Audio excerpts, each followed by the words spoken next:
मार महला में फूली छे केसर क्यारी, चलो तो दिखाऊं बिहारी।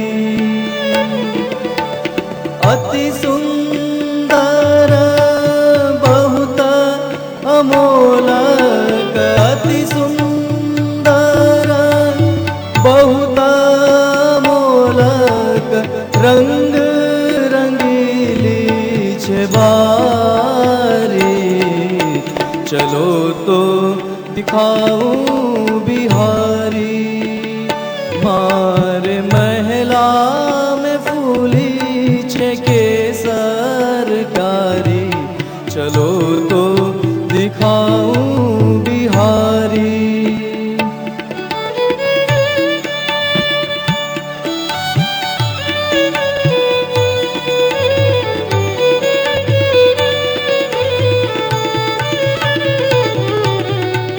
ठोस वस्तु आप कहीं भी रख दीजिए, लेकिन जो द्रवित पदार्थ है उसके लिए पात्र की आवश्यकता होती है। बिना पात्र के रस ठहर नहीं सकता। तो भक्ति के लिए भी पात्र होना चाहिए। वो पात्र कौन है? रसिका, वो भी भावुका। ज्ञान का स्थान कहां है? ज्ञान कहां रहता है? यहां। ज्ञान खोपड़ी में रहता है। यहां भक्ति का निवास नहीं। ये कोई नहीं कहता इनके दिमाग में बड़ी भक्ति भरी है ना।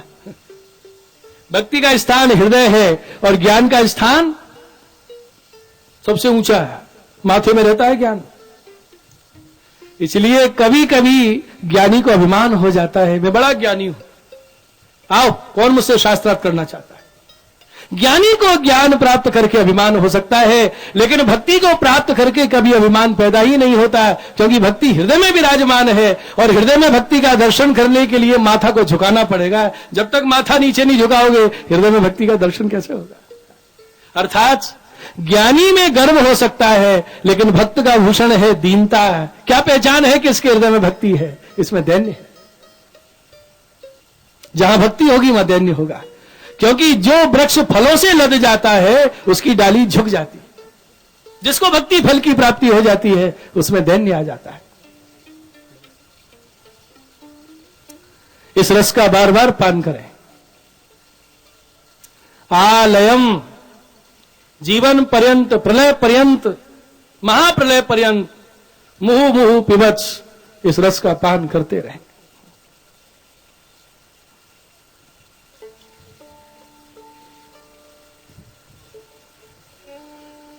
बोलो भक्ति महारानी की, भागवत भगवान की।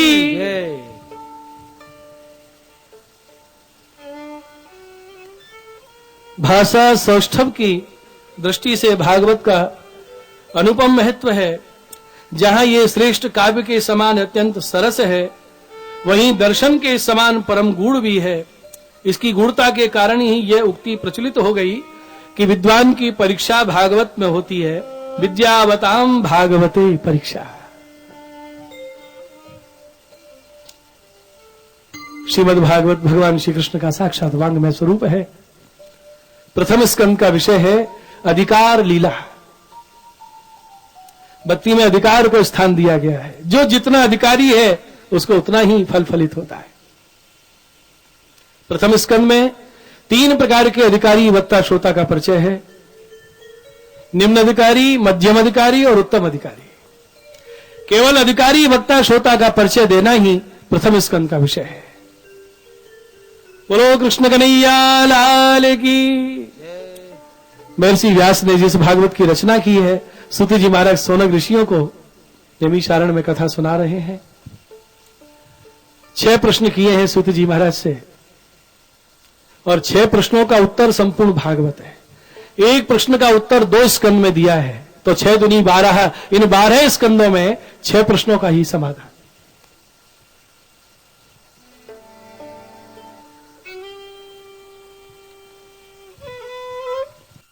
कला है, ये सब अवतार हैं और श्री कृष्ण अवतारी हैं। सारे अवतारों के मूल कारण है। एते चांस कलह पुंसः कृष्णस्तु भगवान स्वयं इंद्रारिव्याकुलं लोकं गणयन्ति युगे युगे।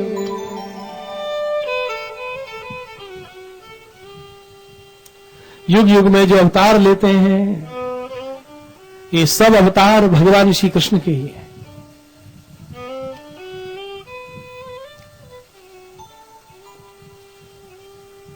कोई अंश है, कोई कला है। जगन्नाथ जी के मंदिर में जब जयदेव जी ने गीत गोविंद गाया, दशावतार अष्टपदी गाई, उनकी वाणी को प्रमाण माना गया है। दशावतारों का वर्णन किया है, लेकिन दशावतार किनके हैं?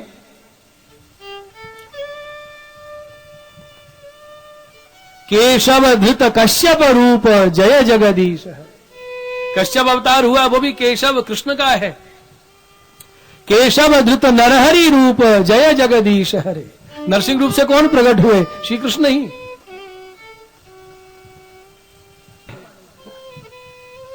कि रघुनाथ जी भी जो प्रकट हुए श्री रामचंद्र केशव धृत रघुपति रूप, क्योंकि मूल जो सब अवतारों के अवतारी हैं वो भगवान श्री कृष्ण है। बोलो कृष्ण कन्हैया लाल की। इसलिए ब्रह्मा शिव सब भगवान की स्तुति करते हैं। कृष्ण तत्व को भागवत के द्वारा, भगवत गीता के द्वारा ही समझा जा सकता है।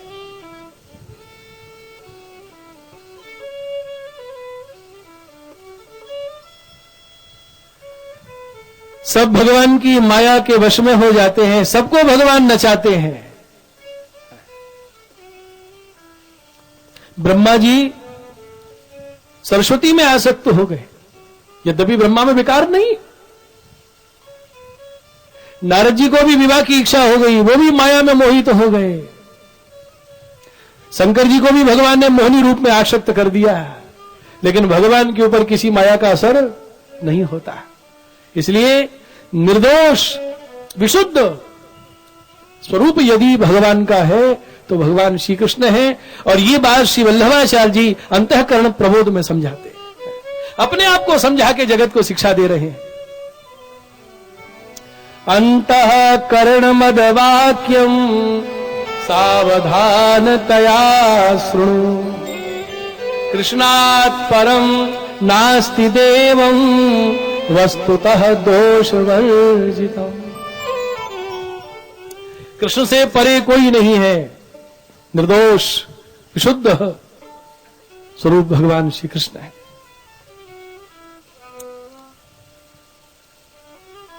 और यही सब अवतारों के मूल कारण है।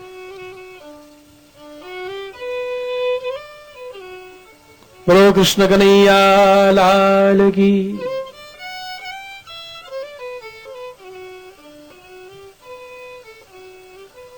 सुध जी ने कहा, हे स्वर्ग ऋषियों, व्यास जी 17 पुराणों की रचना किए, महाभारत की रचना की, गीता जी को प्रकट किया, लेकिन व्यास जी को संतोष नहीं हुआ है। जिस कार्य के लिए मैं आया हूं वो कार्य अभी पूर्ण नहीं हुआ है। और व्यास जी के आश्रम में नारद जी पधारे, नारद जी का समागम हुआ। देखो, व्यास जी को भी भागवत लिखने की प्रेरणा एक वैष्णव के सत्संग के द्वारा हुई। वैष्णव का बड़ा स्थान है भक्ति मार्ग। जैसे श्री गोसाई जी ने महाप्रभु जी के ग्रंथों शेष जो अपूर्ण ग्रंथ थे उनको लेखन किया, किनकी प्रेरणा से? श्री दामोदर दास हरसानी जी की प्रेरणा से। वैष्णव के द्वारा ही भक्ति मार्ग प्रशस्त होता है।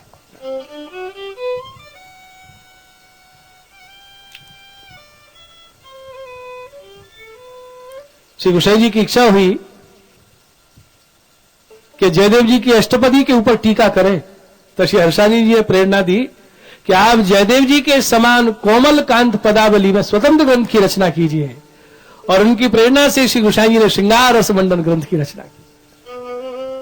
ये दामोदर हर्षानी जी के सत्संग का प्रभाव देखिए। मान देते हैं बड़े भक्तों को कि ये तुम्हारी प्रेरणा से हुआ है, ये तुम्हारे द्वारा श्री वल्लभाधीश हमें आज्ञा की। ऐसे ही नारद जी जैसे वैष्णव की प्रेरणा से जो व्यास जी स्वयं भगवान के कलावतार हैं, उनको भागवत लिखने के लिए इच्छा जगी। चतुश्लोकी भागवत का उपदेश दिया नारद जी ने, पूर्व जन्म का प्रसंग सुनाया। मैं वेदवादी ब्राह्मणों की दासी पुत्र था, संतों का सत्संग मिलता था। चतुर्मास पूर्ण होते ही सब तो चले गए, मैं अकेला रह गया। मेरी माता को सर्प ने डस लिया। भगवान की विरह में मैं रोता रहता था और ये शरीर छूटा और मैं नारद शरीर को प्राप्त हुआ। भगवान ने मुझे वरदान दिया, वीणा दी और चतुश्लोकी भागवत का उपदेश मैंने पिता ब्रह्मा से जो सुना है वो मैं आपको सुनाता हूं। नारद जी वहां से अंतर्ध्यान हो गए, समाधिस्थ होकर विराजे व्यास जी महाराज, और 4 श्लोकों से उन्होंने समाधि में जिस लीला का दर्शन किया है, बृहद भागवत की रचना की। 18,000 श्लोकों का श्रीमद् भागवत लिखा और यही श्रीमद् भागवत अपने पुत्र सुखदेव जी को पढ़ाया। चले जा रहे हैं शुकमुनि, स्त्रियां स्नान कर रही हैं। शुकमुनि को देखा तो लज्जा नहीं करी। व्यास जी आए तो वस्त्र पहनने लगी, तो व्यास जी ने पूछा, मेरा किशोर पुत्र गया तो लज्जा नहीं की और मैं तुम्हारा पितामह जैसा मुझे देख के वस्त्र पहनने लगी। तो स्त्रियों ने कहा, व्यास जी क्षमा करना, लज्जा दृष्टि की होती है। सुखदेव की दृष्टि बहुत ऊंची है, कौन स्त्री कौन पुरुष उनकी दृष्टि में भेद ही नहीं है, कौन नग्न है कौन वस्त्र पहने है। आपको ये वायक ज्ञान है, इसलिए हमने आपकी लज्जा की है। तब व्यास जी को ज्ञान हुआ, पुत्र पुत्र कह के बुलाऊंगा, ये मुड़ के नहीं देखेंगे। तब महर्षि व्यास ने भागवत के श्लोकों का उच्चारण किया। ये वो मधुर श्लोक हैं जिनको सुन के परमहंस शिरोमणि सुखदेव जी महाराज का मन खिंच गया। श्लोक मुख से निर्धारित हो रहे हैं। शुकमुनि ने मुड़ के देखा और व्यास जी के चरण पकड़ लिए, पिताश्री ये मधुर श्लोक मुझे पढ़ाइए।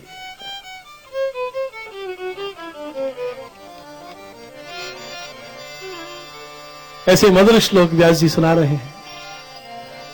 बरहा पीड़म नटवर बपू कर्णयो कर्णिकारं बिभ्रद्वासः कनककपिशं वैजयन्तीं च माला रंध्रान वेणो रदरसुधया पूरयन् गोपवृन्दै वृन्दारण्यं स्वपदरमणं प्राविशत् गीतकी।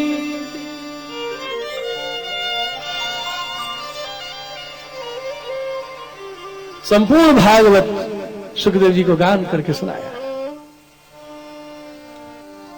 पिता पुत्र भगवत रस में निमग्न हो गए। व्यास जी के श्रीमुख से रस निर्झरित हो रहा है, शुकमुनि में प्रविष्ट हो रहा है। महाराज ये वो रस है जिस रस का दान आदि सृष्टि के आदि में भगवान ने दिया ब्रह्मा जी को, लेकिन ब्रह्मा से रस झिला नहीं, अपने पुत्र नारद जी को दे दिया। संभालो, नारद जी से भी नहीं झिला, व्यास जी को दे दिया। आज व्यास जी से भी झिल नहीं रहा है, उन्होंने संपूर्ण भागवत रस शुकमुनि के हृदय में पधरा दिया और सुखदेव जी के हृदय में ये उच्छलित हो रहा है। कोई रसिक अधिकारी मिले उसको पान करावे। अभी तक ये रस हृदय से हृदय में प्रविष्ट हो रहा था, लेकिन सुखदेव जी महाराज परम उदार परम दयाल परीक्षित को निमित्त बना के सारे जगत के लिए इस अमृत का वितरण कर देंगे, सबके लिए वर्षा देंगे। बोलो सुखदेव जी महाराज की। गोविंद जय जय गोपाल जय जय, गोविंद जय जय गोपाल जय जय, गोविंद जय जय गोपाल जय जय, गोविंद जय जय गोपाल जय जय, राधा रमण हरि गोविंद जय जय, राधा रमण हरि गोविंद जय जय गोपाल जय, गोविंद जय जय गोपाल जय जय, राधा रमण हरि गो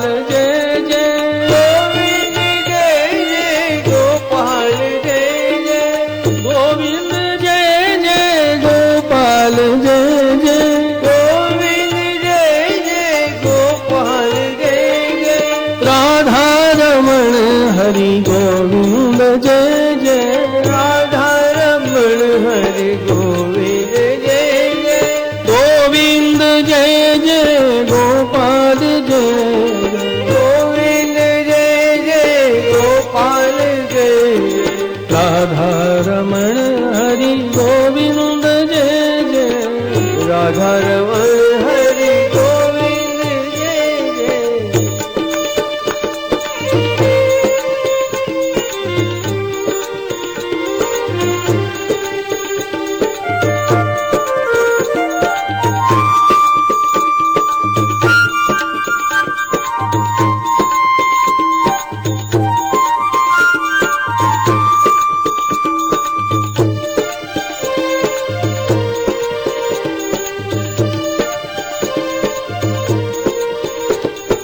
वल्लभ की जय जय विठल की जय जय वल्लभ की जय जय विठल सब बोलिए। की जय जय वल्लभ की जय जय विठल की जय जय वल्लभ की जय जय विठल की जय जय वल्लभ की जय जय विठल की जय जय वल्लभ की जय जय विठल की जय जय श्याम सुंदर श्री यमुने की जय जय श्याम सुंदर के यमुना की जय जय गोविंद जय जय गोपाल जय जय गोविंद जय जय गोपाल जय जय राधा रमण हरि गोविंद जय जय राधा रमण हरि गोविंद जय जय राधा रमण हरि गोविंद जय जय राधा रमण हरि गोविंद जय जय गोविंद जय जय गोपाल जय जय गोविंद जय जय गोपाल जय जय गोविंद जय जय गोपाल जय जय गोविंद जय जय गोपाल जय जय राधा रमण हरि गोविंद जय जय राधा रमण हरि गोविंद जय जय गोविंद जय जय गोपाल जय जय गोविंद जय जय गोपाल जय जय गोविंद जय जय गोपाल जय जय गोविंद जय जय गोपाल जय जय राधा रमण हरि गोविंद जय जय राधा रमण हरि गोविंद जय जय गोविंद जय जय गोविंद जय जय गोविंद जय कृष्ण कन्हैया लाल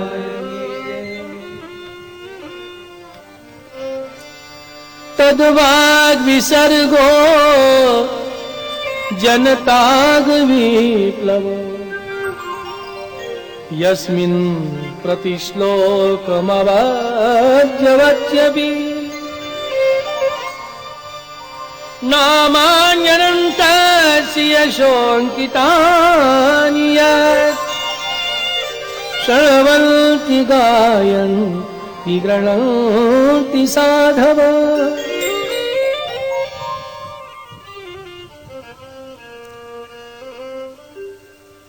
लीला गुणगान की विशेषता क्या है?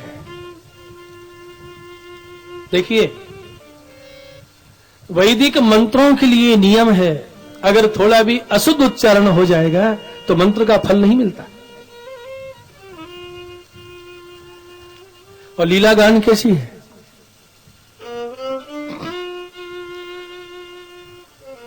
ना तो स्वर में गा रहा है, सुंदर शब्द रचना भी नहीं है, लेकिन उसमें भगवान लीला का गुणगान है। वो वाणी सारे पापों को नष्ट कर देती है। सत्पुरुष ऐसी ही वाणी का श्रवण करते हैं, गान करते हैं, कीर्तन करते हैं।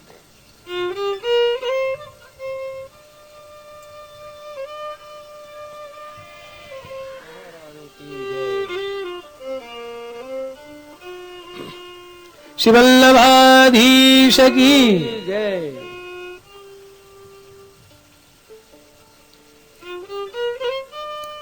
इसीलिए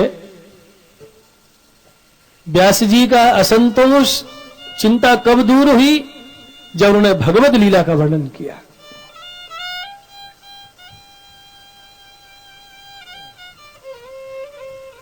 श्री ठाकुर जी के सन्मुख जैसा बने कीर्तन अवश्य करना चाहिए।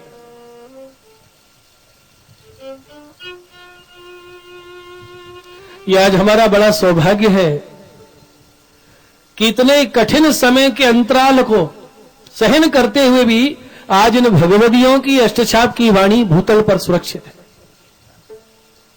कैसा मुगलों का आतंक, ग्रंथ जला दिए जाते थे, आज भी जितने बचे हैं, अरे एक बूंद ही सागर है।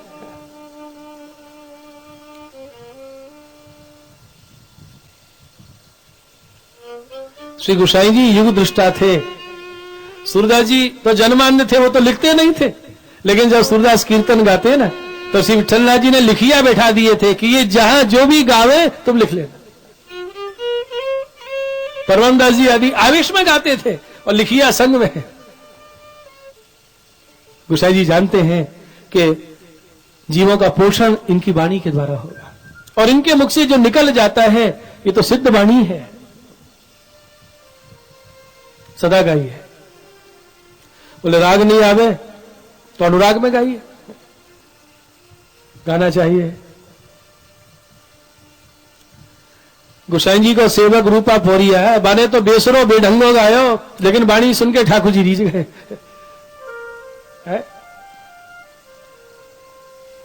रूपा पोरिया गोसाई जी के सेवक हुए, बड़े भोले भाले। विनती करी कृपानाथ कछु आज्ञा दीजिए, मेरी कहा सेवा है। तब श्री विठलनाथ जी ने आज्ञा करी, रूपा सुनो तुम्हारी ये सेवा है, जब ठाकुर जी के शयन हो जाए, ताला मंगल हो जाए, तो दरवाजे पे बैठ के पहरो दिया करो। सुनो, पहरेदार की ये सेवा है कि कोई बाहर वालों मंदिर में भीतर ना जा सके और भीतर वालों बाहर ना जा सके। हाथ जोड़ के बोले जो आज्ञा कर दे। अब बाहर वाला भीतर ना जावे ये तो ठीक है, भीतर से भी बाहर ना जा सके, भीतर तो ठाकुर जी है, जो आज्ञा। ठाकुर जी के शयन हो जाती और रूपा पोरिया दरवाजे पर बैठ के पहरा देते, हाथ में छड़ी लिए बैठे रहते। कुछ दिन ऐसी सेवा करी। अब रात भर जागना है तो कुछ तो चाहिए गाने के लिए, और रूपा को कीर्तन आते नहीं थे। एक दिन क्या देखा कि जगाने का कीर्तन गोविंद स्वामी गा रहे हैं। रूपा ने बड़े ध्यान से सुना, पूरा कीर्तन नहीं तो एक आध पंक्ति याद हो जाए तो रात भर गाने के काम तो आएगी। गोविंद स्वामी ने प्रातः काल जगाने का कीर्तन गाया। वो तो संगीताचार्य थे, बड़ा सुंदर भैरव राग में गाया। जागिए गोपाल लाल, भोर भयो प्यार। जागिए गोपाल लाल, भोर भयो प्यार। बहुत सुंदर कीर्तन गाया।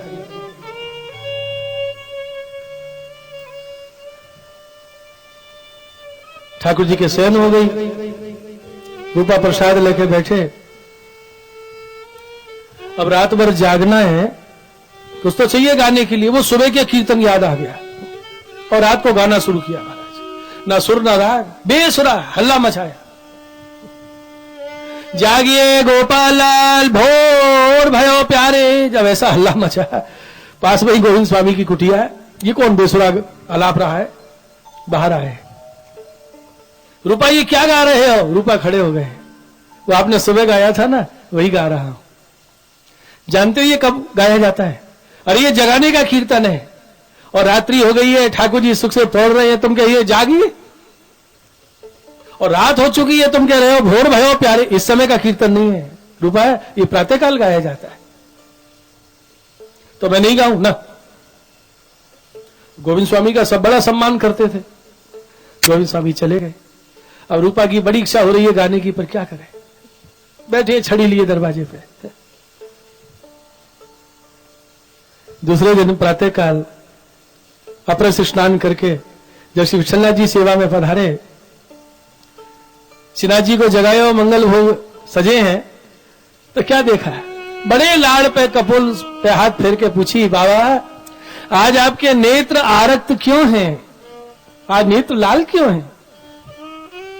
तो श्रीनाथ जी बोले, आज हमें नींद नहीं आई। क्यों बाबा? सैया समारोह में शयन भोग धरवे में कोई भूल हो गई तो आज आप पौड़े नहीं हो। तो श्रीनाथ जी आज्ञा की है, और सेवा तो सब नीकी भांति सु भई है, फिर नींद क्यों नहीं आई? ठाकुर जी बोले, वो रूपा रोज लोरी सुना तो तब हमें नींद आती, आज रूपा ने लोरी नहीं गाई तो हमें नींद नहीं आई। बाबा रोज लोरी सुना तो आज क्यों नहीं सुनाई? तो श्रीनाथ जी बोले, वो गोविंदा ने बरस दियो ना, गोविंद स्वामी ने नाई कर दी नहीं, रूपा ने गाया नहीं और हम तो सोए नहीं। श्री विठलनाथ जी ने दोनों को बुलाया, गोविंदास तुमने रूपा को मने किया? हाँ कृपानाथ। क्यों? जय जय रात्रि को समय और ये गा रहे हो कि जागिए गोपाल लाल भोर भयो प्यारे, ये समय गाने का कीर्तन है। गोविंद स्वामी तुमने तो रूपा को बरस दिया है और रूपा ने गाया नहीं, और श्रीनाथ जी आज पढ़े नहीं। रूपा हमारी आज्ञा है, तुम जैसे चाहो वैसे कीर्तन गाओ। और गोविंद स्वामी बोले, हमारे लिए क्या आज्ञा है कि तुम समय के अनुसार, राग में, ऋतु के अनुसार कीर्तन गाओ। गोविंद स्वामी बोले, बलिहारी इनकी रीझन की, राग में सुर में गावे तो भी बढ़िया, और बेढंगो बेसरो गावे तो भी बढ़िया, रीझन राव रेखी न्यारी। भगवान तो भाव को देखते हैं महाराज। इस पंक्ति का अर्थ क्या है? हे गोपाल लाल जागिए, प्रातःकाल हो गया है, ये शब्दार्थ है। लेकिन गाते समय रूपा का भाव क्या है? हे गोपाल लाल आप सुख से पौड़ जाओ, मैं आपको पौड़ाने के लिए लोरी सुना रहा।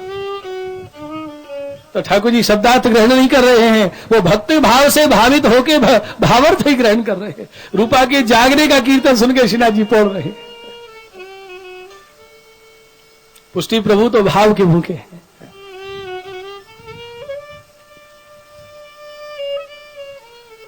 कीर्तन रोज करना चाहिए ठाकुर जी के साथ।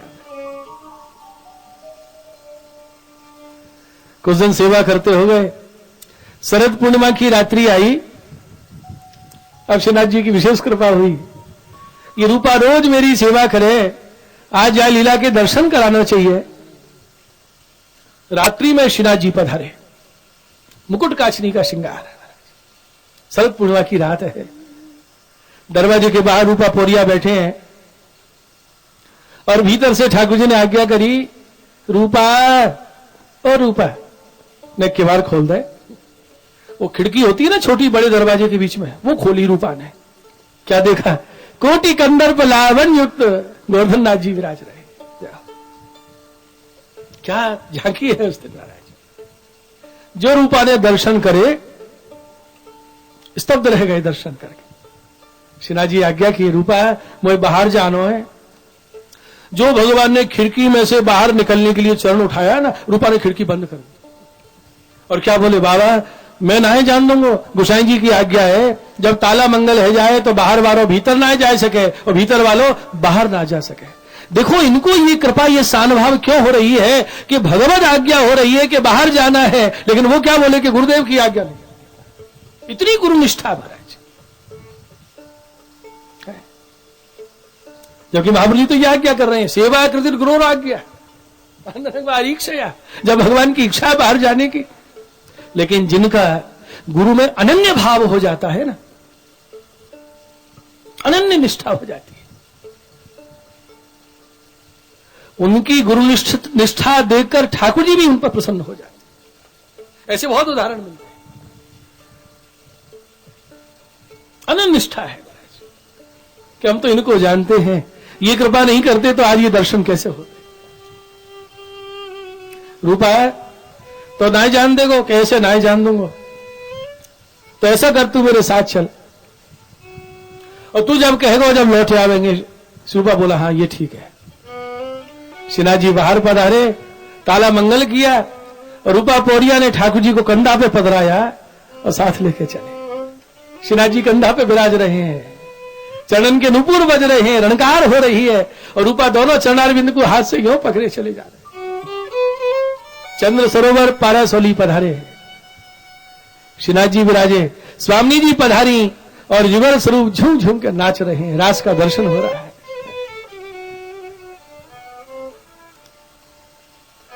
नाचते समय ठाकुर जी के आभरण बड़े हो रहे हैं, नुपुर, कड़े, करधनी, एक एक आभूषण उठा के रूपा पौड़िया झोली में भर रहे हैं।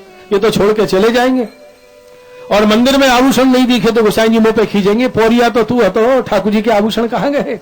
वहां भी उस सेवक को अपनी सेवा की चिंता है कि ठाकुर जी के वस्तु की संभार करनी, ये द्वार पौड़िया की सेवा है। लीला दर्शन के समय भी अपनी सेवा का स्मरण है। श्रीनाथ जी आज्ञा की, रूपा चलो। ठाकुर जी मंदिर में पधारे, जो ही रूपा पौड़िया पीछे पीछे आए, क्या देखा, शंखनाद हो रहा है, जगाने की तैयारी हो रही है। दौड़े हुए श्री गोसाई जी के पास गए और दंडवत करके विनती करी, कृपानाथ मेरी विनती है ठाकुर जी को अभी मत जगाओ।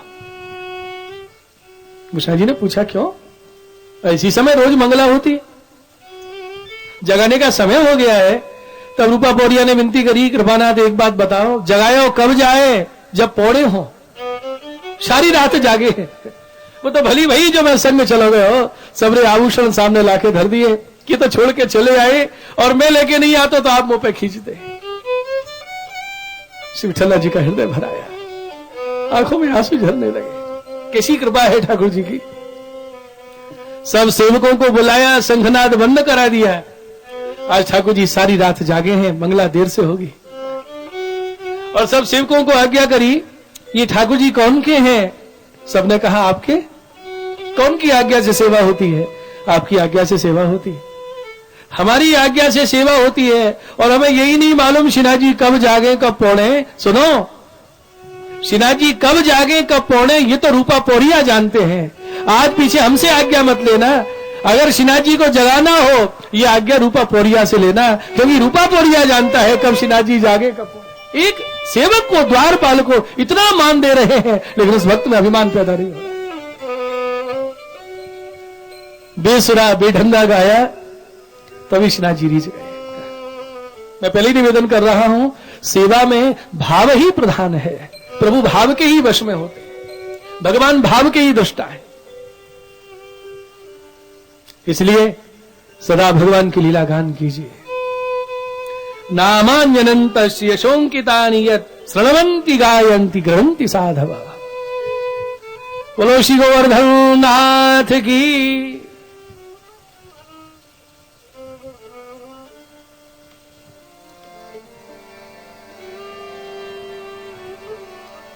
इसके बाद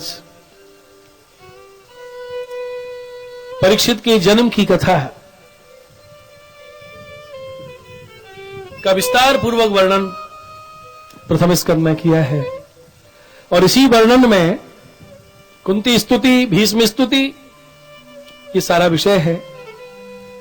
श्री महाप्रभु जी आज्ञा करते हैं कि पांडवों का परिचय, कुंती आदि का परिचय, ये वास्तव में परीक्षित का परिचय। क्यों? ये विस्तार से परीक्षित महाराज का परिचय इसलिए दिया गया है, ये बताने के लिए कि महाराज परीक्षित पूर्ण भगवदी हैं, उत्तम भागवत के श्रोता है।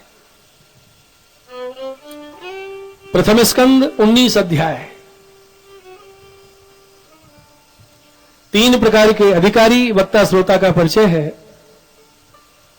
3 अध्यायों में तीसरी कोटि के वक्ता श्रोता, वक्ता सूत जी और श्रोता सौनक ऋषि। इसके बाद 3 अध्यायों में मध्यम कोटि के वक्ता श्रोता का परिचय है। वक्ता महर्षि व्यास जी, वक्ता नारद जी और श्रोता व्यास जी, जो भी आपने सुना। 3 अध्यायों में मध्यम कोटि के वक्ता श्रोता का परिचय, और उसके बाद 12 अध्यायों में उत्तम श्रोता परीक्षित का परिचय, और अंतिम एक अध्याय में 19वें अध्याय में भागवत के वक्ता सुखदेव जी महाराज का परिचय। श्रोता का परिचय 12 अध्यायों में है और वक्ता का परिचय एक अध्याय में। कौन बड़ा है? बड़ा तो श्रोता ही है महाराज। वक्ता तो सही 9 पे यहां उपस्थित हो गया था, पंडाल खाली पड़ा था। और वक्ता बाट देख रहा है, श्रोता आवे तो कथा शुरू हो। कौन बड़ा है? श्रोता ना आवे तो कथा ही ना हो। और आजकल तो बहुमत का जमाना है, वक्ता एक होता है, श्रोता अनेक होते हैं। और देखिए, वक्ता से श्रोता इसलिए भी बड़ा है क्योंकि श्रोता की बहुत जिम्मेदारियां होती हैं कथा में, बहुत काम है श्रोता को। क्या? कितने काम है? कोई श्रोता कथा में बैठे बैठे सो भी लेता है, सो सकता है, छूटे उसके लिए। और वक्ता तो वक्ता ही रहता है, वक्ता सो जाए तो काम ही खत्म हो जाए। और श्रोता बैठे बैठे कभी घुटने दुखते हैं, कमर दुखती, यूं करता है, कभी टांग भी लंबी कर लेता है, सब कुछ कर सकता है, उठ के जा सकता है।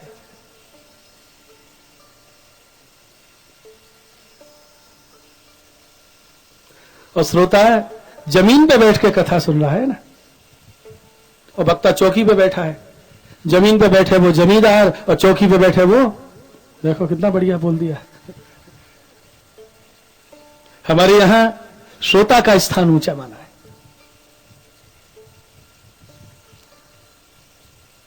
अरे वक्ता तो कूप की तरह है, कुआं में अथाह जल है, लेकिन निकालने वाला कितना निकाल के पान कर सकता है? जल तो भरा हुआ है। जलाशय से ज्यादा महत्वपूर्ण उस व्यक्ति को महत्ता दी जा सकती है जो उस जल का प्रयोग कर रहा है, उसका पान कर रहा है। वो जितना निकाले उतना ही और बढ़ जाता है, वो तो जल अथाह है, पान करने वाला। और जितने जिज्ञासु बन के श्रोता भाव को अपने अंदर ठहराते हैं, उतने ही भगवत कृपा से वक्ता के अंदर भावों की लहरें उत्पन्न होती हैं। और मेरा तो यह अनुभव है, वक्ता बोल नहीं सकता, श्रोता सुन नहीं सकता। वक्ता के हृदय में भगवान ही कृपा करके भावों को प्रकट कराते हैं, और श्रोता के हृदय में भगवान ही विराजमान होकर भावों को पचाते हैं। वास्तव में इस भागवत कथा के वक्ता भी भगवान है, और हृदय में विराजमान होकर इसको श्रवण करने वाले श्रोता भी भगवान है, क्योंकि कथा में और कृष्ण में कोई भेद नहीं। कथा में और कृष्ण में कोई अंतर नहीं माना है। कृष्ण ही कथा का स्वरूप है, कथा ही कृष्ण का स्वरूप है। सुबोधनी जी में श्री महाप्रभु जी गोपियों के द्वारा जब कथा की महिमा सुनाई गई तो वहां वर्णन करते हैं। गोपी गीत का प्रसिद्ध श्लोक है, तव कथामृतम तत् जीवनम कविभिरीडितम कल्मषापहम् श्रवण मंगलम श्रीमदाततम भुवि गृह्णन्ति ते भूरिदा। इस श्लोक में 6 बातें गोपियों ने गिनाई है। कथा की 6 महिमा, 6 गुण बतलाए। श्री महाप्रभु जी आज्ञा करते हैं, जैसे भगवत कथा में 6 गुण हैं, ऐसे ही भगवान सद्गुण संपन्न।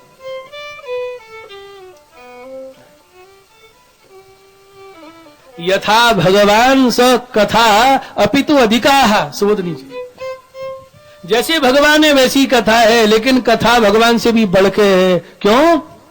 भगवान स्वतंत्र है, कथा परतंत्र। भगवान स्वतंत्र हैं, जब इच्छा होती है दर्शन देते हैं, नहीं तो नहीं देते। और कथा तो हमारे वश में है, जब चाहो गुणगान गाओ। भगवान तो विरह में तड़फाते हैं, छोड़ के चले जाते हैं, लेकिन कथा विरह में जीवन दे रही है। ये कृष्ण कथा अमृत है। अगर ये कथा का संग नहीं होता, गोपियों ने कहा, तो हमारे प्राण निकल गए होते। कथा कथा कहां है जिसकी था, जिसकी गहराई का अंत नहीं, जो असीम है, वो कृष्ण कथा है। और सत्य मानिए, व्यवहार धर्म के नाते हमें बहुत कुछ सुनना भी पड़ता है और वाणी से बोलना भी पड़ता है। बोलते भी हैं, सुनते भी हैं व्यवहार में, लेकिन वास्तव में वाणी से बोलना और सुनना सार्थक क्या है? कृष्ण कथा, कथा और बाकी सब वृथा। वो तो बोलते हैं व्यवहार के, कान सुने तो कृष्ण चर्चा सुने, वाणी कुछ बोले तो भगवत चर्चा बोले, बस, और तो वृथा है। यही सार है। और भगवान और भगवत कथा ही अनंत तत्व है, अथाह है कृष्ण कथा। ये कहानी नहीं है, कहानी जिसके कहने सुनने में कोई हानि नहीं है, वो कहानी, वो कल्पित हो सकती है, मनोरंजन के लिए सुनाई जाती है, लेकिन कथा तो श्री कृष्ण का ही स्वरूप है साक्षात।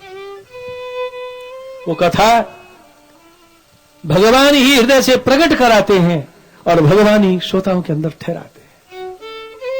ऐसे उत्तम भागवत के श्रोता हैं महाराज परीक्षित, उत्तम भागवत के वक्ता हैं सुखदेव जी महाराज। सूत जी महाराज यज्ञ अवसर पर कथा सुनाते हैं, पौराणिक हैं। व्यास जी को, नारद जी को लोकहित की चिंता है, इसलिए उनका चित्त कथा से हटके लोकहित में जाता है।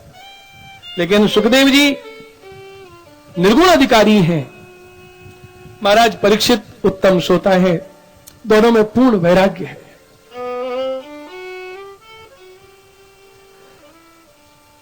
परीक्षित के पिता अभिमन्यु भगवान के भांजे हैं, दादा अर्जुन श्री कृष्ण का ही स्वरूप है, सुभद्रा महामाया है, द्रौपदी जी भक्त हैं, परदादी कुंती परम भक्त हैं, परीक्षित की माता उत्तरा भक्त हैं।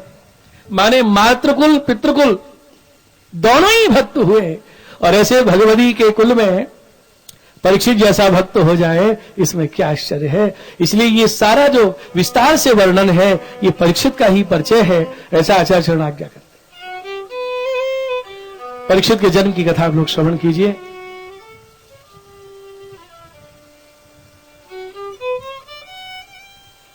क्यों? भगवान का जब प्रागट्य होता है, हम लोग नंद महोत्सव मनाते हैं, बड़ा उत्सव मनाते हैं, सब बड़े आनंदित होते हैं। लेकिन सत्य मानिए, जब इस भूतल पे किसी भगवती का जन्म होता है तो भगवान उत्सव मनाते हैं, क्योंकि भक्त का जन्म भूतल पे भगवत प्रेरणा से होता है। इस भूमि पे जो भी जन्म लेते हैं, कोई प्रारब्ध बाकी है, उसको भोगने के लिए तो जन्म होता है। ये पुनर्जन्म क्यों हो? जो भी जन्म लेते हैं भोग भोगने के लिए जन्म होता है। लेकिन सत्य मानिए, भगवती जो भूतल पे पधारते हैं वो भोग भोगने के लिए नहीं, हमें भागवत धर्म की शिक्षा देने के लिए, अपने आचरण के द्वारा लोगों को सत्संग का लाभ देने के लिए। उन्हें तो निज धाम में भी सेवा करनी है और भूतल पे भी भगवत भजन सेवा के द्वारा स्वयं भी कृतार्थ होते हैं, औरों को भी कृतार्थ करते हैं।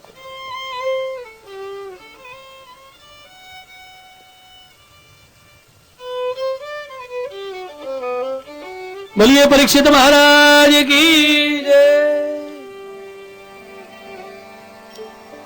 अपना चित्त कुरुक्षेत्र के मैदान में ले चलिए। महाभारत युद्ध समाप्त हो चुका है, लाशें पड़ी हैं, हाथ पैर सिर कटे पड़े हैं, रक्त रंजित भूमि हो गई है, चील कौए गिद्ध मररा रहे हैं, रथ टूटे पड़े हैं, हाथी घोड़े मरे पड़े हैं। ऐसा बीभत्स दृश्य है।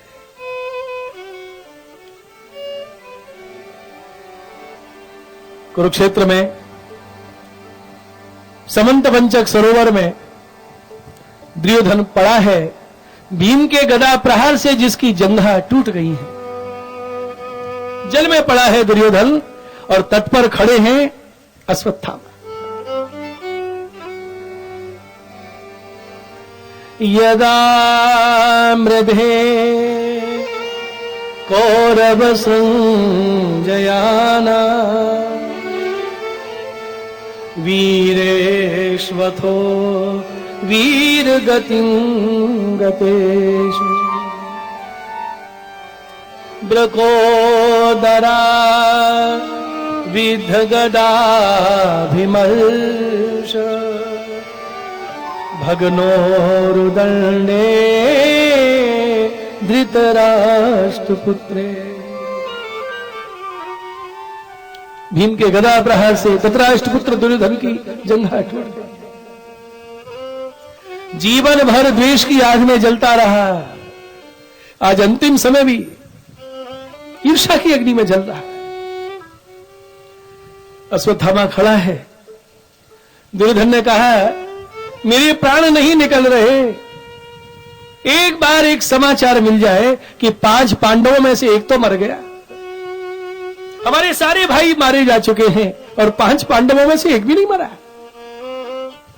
अश्वत्थामा ने कहा, मैं 5 के मस्तक लेके आता हूं। रात्रि को चल दिया।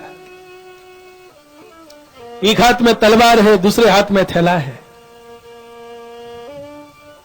द्रौपदी सो रही हैं और उनके पार्षद में 5 पुत्र चादर ओढ़े सो रहे हैं। अश्वत्थामा आया, उसने समझा ये पांडव हैं और एक ही बार में 5 के मस्तक अलग कर दिए और जल्दी जल्दी झोला में भर के भागा। द्रौपदी ने यह दृश्य देखा, द्रौपदी रोने लगी। अरे गुरुपुत्र, ये ब्राह्मण मेरे निर्दोष